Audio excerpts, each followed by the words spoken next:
Ukraine যুদ্ধ শুরু হওয়ার পর থেকে রাশিয়ার বিশেষ সামরিক অভিযান এর সবচেয়ে বড় সমর্থক ছিলেন জাতীয়তাবাদী ব্লগার ও যুদ্ধ সাংবাদিকরা। তারা যুদ্ধকে দেখেছিলেন রাশিয়ার শক্তি প্রদর্শনের মঞ্চ হিসেবে, কিন্তু এখন সেই সমর্থকরাই ক্ষুব্ধ, হতাশ এবং প্রশ্ন তুলছেন খোদ প্রেসিডেন্ট ভ্লাদিমির পুতিনকে নিয়ে। কারণ মস্কোর ঘনিষ্ঠ মিত্র ভেনেজুয়েলার প্রেসিডেন্ট নিকোলাস মাদুরোকে যুক্তরাষ্ট্র তুলে নিয়ে গেছে। শুধু তাই নয়, রাশিয়ার পতাকা ওড়ানো তেলবাহী একটি জাহাজও জব্দ করেছে মার্কিন নৌবাহিনী। অথচ এত বড় ঘটনায় পুতিন ছিলেন সম্পূর্ণ নীরব। কোনো হুঁশিয়ারি নেই, কোনো তাৎক্ষণিক প্রতিক্রিয়াও নেই। রাশিয়ার পররাষ্ট্র মন্ত্রণালয়ের বিবৃতিও ছিল ঠান্ডা। মার্কিন আগ্রাসনের তীব্র নিন্দা তো দূরের কথা, ঘটনাটিকে কেবল একটি স্বাধীন রাষ্ট্রের সার্বভৌমত্ব লঙ্ঘন বলে দায় সেরেছে মস্কো। এই নীরবতা ক্ষুব্ধ করেছে রাশিয়ার কট্টর জাতীয়তাবাদীদের। তারা চাইছে পাল্টা জবাব, আমেরিকার জাহাজ ডুবিয়ে দেওয়া, এমনকি পারমাণবিক হুমকি পর্যন্ত।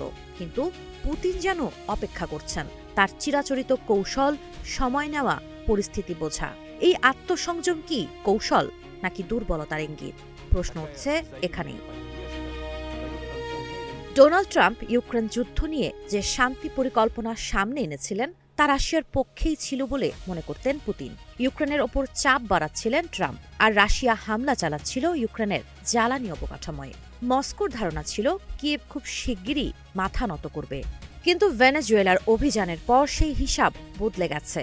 ট্রাম্প প্রশাসন এখন রাশিয়ার তেল ও ইউরেনিয়াম কেনা দেশগুলোর উপর ৫০০% পর্যন্ত শুল্ক আরোপের পথে হাঁটছে। এটিকে অনেকেই পুতিনের প্রতি সরাসরি অপমান হিসেবেই দেখছেন। তবুও পুতিন পাল্টা উত্তেজনায় যেতে চান না, কারণ যুক্তরাষ্ট্রের সঙ্গে সরাসরি সংঘর্ষ মানেই ভয়াবহ পরিণতি। তার হাতে কার্যত একটাই শক্তি, পারমাণবিক অস্ত্র।